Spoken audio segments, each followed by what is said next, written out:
This is part 2 of David's bobblehead, and last week we made these molds, and this week we'll fill them up with resin, get them all cleaned up, and see if we can't get that head to bobble properly. Let's get started. Let's mix some color. I'm going to try to mix a color that's, moderately close. Just using coffee stirs. I'm going to see if I can come up with a color that's moderately close to that to his skin color. Now you're going to look at this color and go, what, are you kidding me? You just mixed like a really dark brick colored orange. Looks that way, doesn't it? Looks way too dark. Way too dark. Well, let's see. Now the next question is, how much does that boy weigh over there? This is 200 grams. That feels like that's too much for that. I'm going to say that we're going to dispense 150 grams to fill this mold up. So that's 75. So let's trot over to the scale.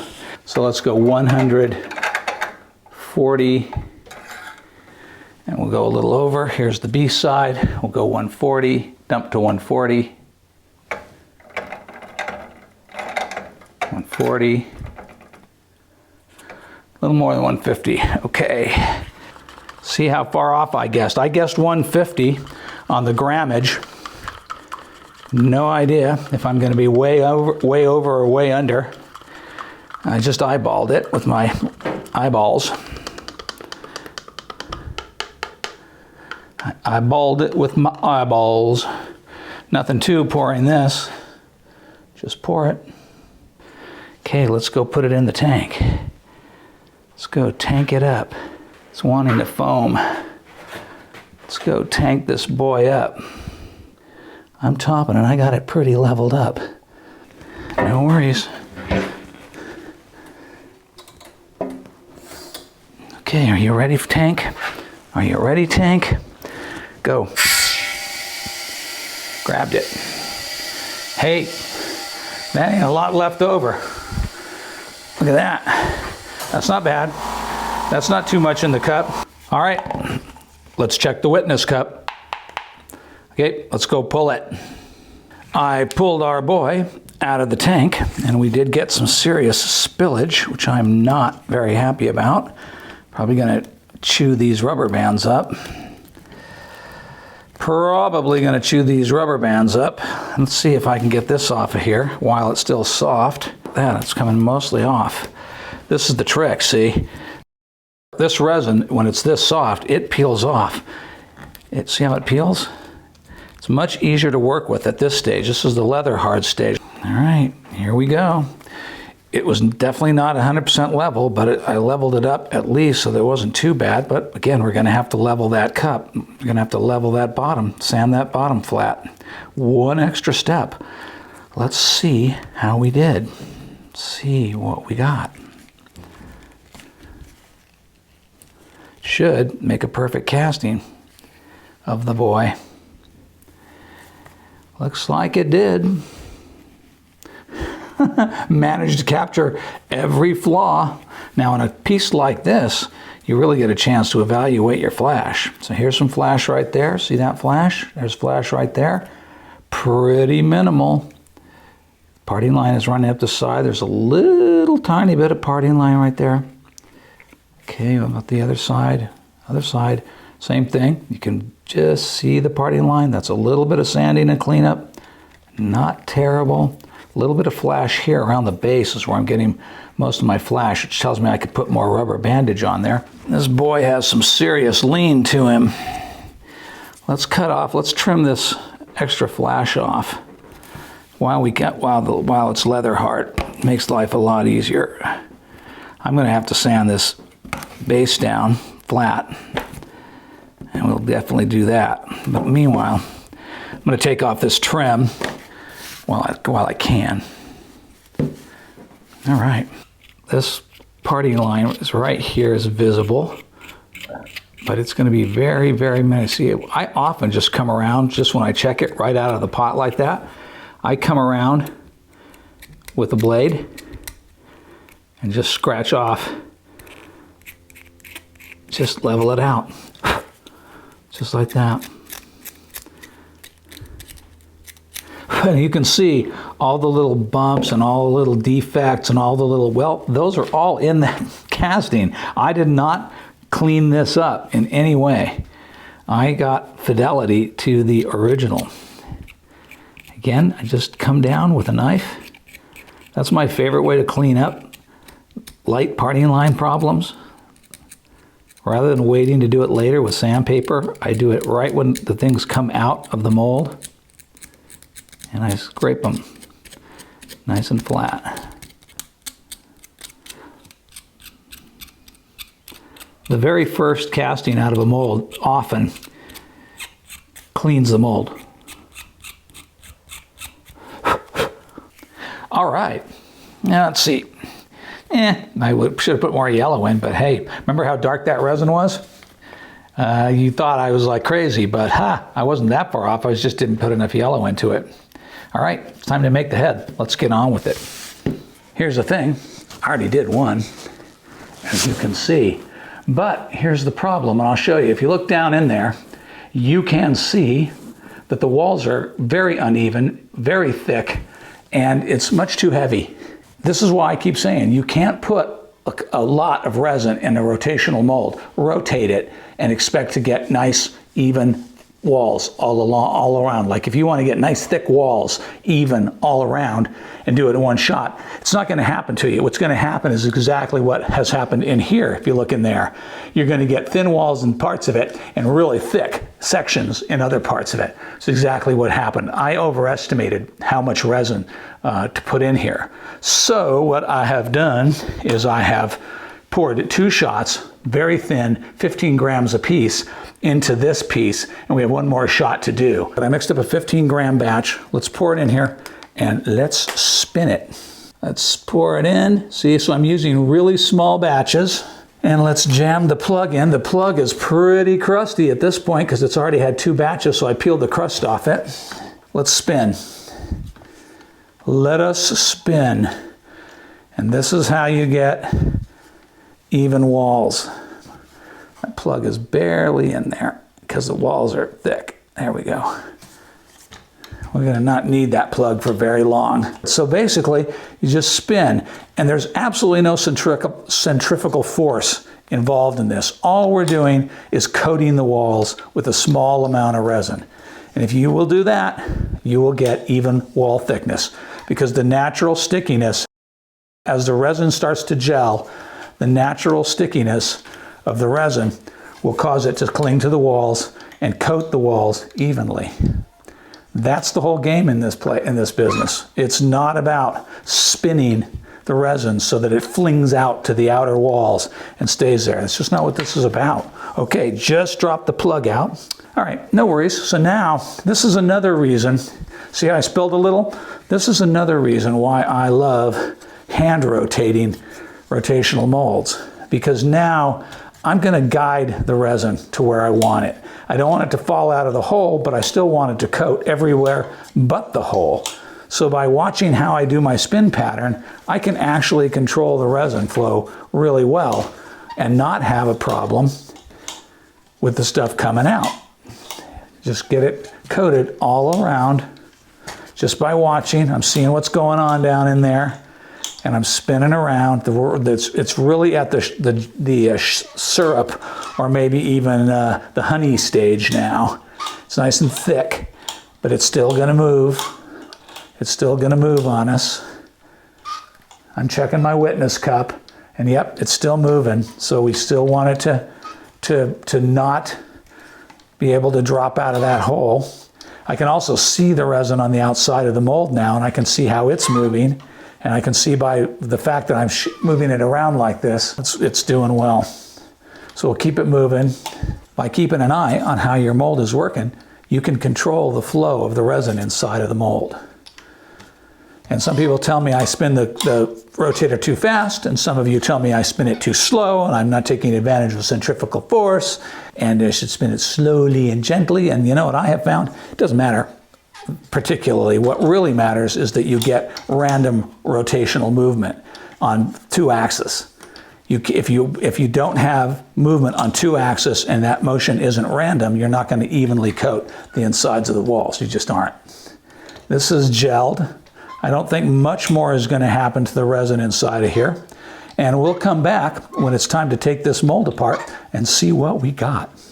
Tragic to waste a perfectly good casting, but this is, the purpose to this channel is to educate ourselves. So let's take a look at this. Cut this thing open.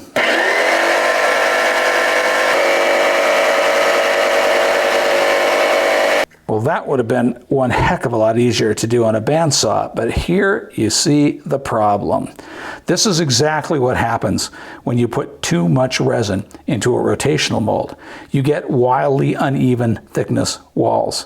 The only way to do rotational molding with resin is thin, small shots in small, multiple thin layers. It's the only way. You put too much resin in a mold, this is what you get. And this is another thing I wanted to show you. Those are air bubbles, and that's foaming because the resin's a little bit old, so it's got some moisture in it, so it's starting to go off. And that is exactly why I have pressure pots, because the pressure pots eliminate those bubbles.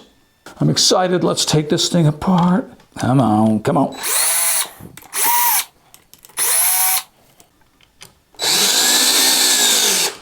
Let's pop it out of its beautiful holder. Oh, what did we get? What did we get? Who knows if we won or if we lost. Let's pull this thing apart. Where's my parting line? I can't even find it. It's beautiful. Okay, let's open her up. Let's open her up. Oh, yeah. Oh, nice. Okay, this feels just about right. Nice and light, hollow. We'll cut this off, cut it open, and we'll see how good our wall thickness is. But I'm going to tell you, just from looking, just from this inspection, much, much better than the first try. Just no parting lineage to speak of, very, very minimal cleanup. Winner! So let's get this thing cleaned up. And I think we're ready to go on to the last part of this deal, which is going to be figuring out the spring. And I'm telling you, if you don't get the spring right, you've got a sitting head. You don't have a bobbling head.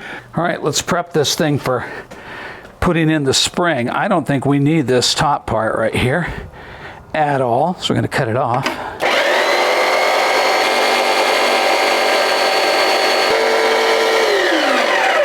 This plastic is pretty soft, not difficult to cut through. So now let's just go ahead and grind it flat.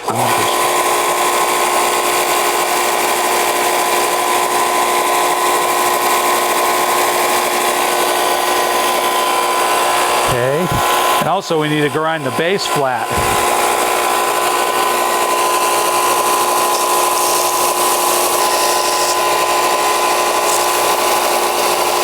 You can see the sander makes really quick work of that job. All right, now what we need to do is go drill that hole. Boy, look at the lean on that boy. But we want the spring to go straight up and down. So we don't want to tilt the thing. We want to come in at an angle. This hole will be a little bit oversized. And that will help me adjust. I don't want to cut it too deep. I can always come back and cut it deeper. All right, well, let's see how this is going to work. He is all prepped and ready to go. The trick to bobbleheads is getting the head to bobble. And the secret to that is the springs. So I picked up a variety pack of 100 springs from the Amazoids. And out of that, I figured there's got to be at least one spring that will work. I narrowed down the choices to these 3.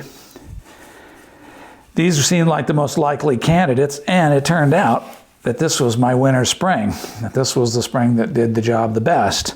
I did not have a drill bit that fit exactly, but it doesn't matter because you have to make some decisions about this, and we'll talk about that in a second. But you can very easily glue that in with some, put a little well of 5-minute epoxy down in there, put that spring in there, it's going nowhere.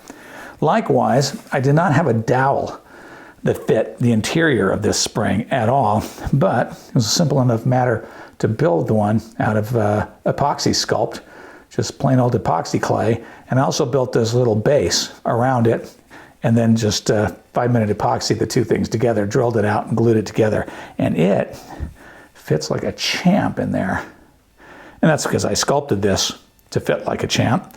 Quick and easy. And the other thing that happened was the walls of the inside of my bobblehead were not perfectly even, and it was thickest in the back. And you can see where I took a drill bit and just kind of drilled out the back a little bit to lighten it back there. That was kind of dangerous because I was I was sure I was going to go through and have to rebuild the whole thing with epoxy, and more work for me.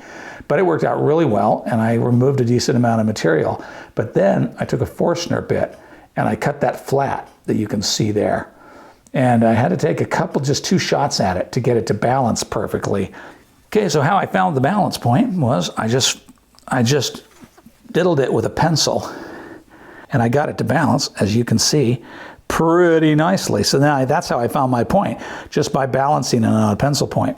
And the good thing about drilling that flat spot in there was that the bottom of this fits perfectly inside there. So now all you have to do is glue that part in, just like that. Look at that. Look at that. Oh my God. It's almost as though I know what I'm doing. I astound myself. Now, once you have done that, you can assemble the entire thing, put it together, and pop the head on. And if you do it right, it will balance. Oh, I think I just dropped it into place. And it balances perfectly. You just glue him in the position you want him, basically, and he will bobble just fine. Right now he falls over because he slips out of position. I am not going to glue him in, and the reason for that is I am sure that David is going to want to take the thing apart to paint it. And also, it's going to be up to David to make the decision if whether he wants to just like use sticky wax or some non-permanent glue to put the spring in. If you epoxy this whole thing together, glue it all together, what you're going to have is eventually, and this is what happens to all old bobbleheads, is the spring wears out. It just gives out over time, and then you have your saggy bobblehead. You've got a sagging bobblehead. There's our boy, looking good. Look at that bobble action. It's got excellent bobble action. What do you think? Did you like this video? You did? You loved it? You love this video? Hey, if you like this video, hit that like button. Hope you got something out of this video. It was a lot of fun for me to make, and I will see you next week. Right? What are you looking at, Matt? What are you looking at me for? Look at them. Say hi to them. Say hello. Hello. Say hello. Yes? Do you like it? Do you like those people? You don't? Why? What? Well, we love them. You don't love our viewers? You don't love the viewers? Yes, you do. Tell the truth. You love them, don't you?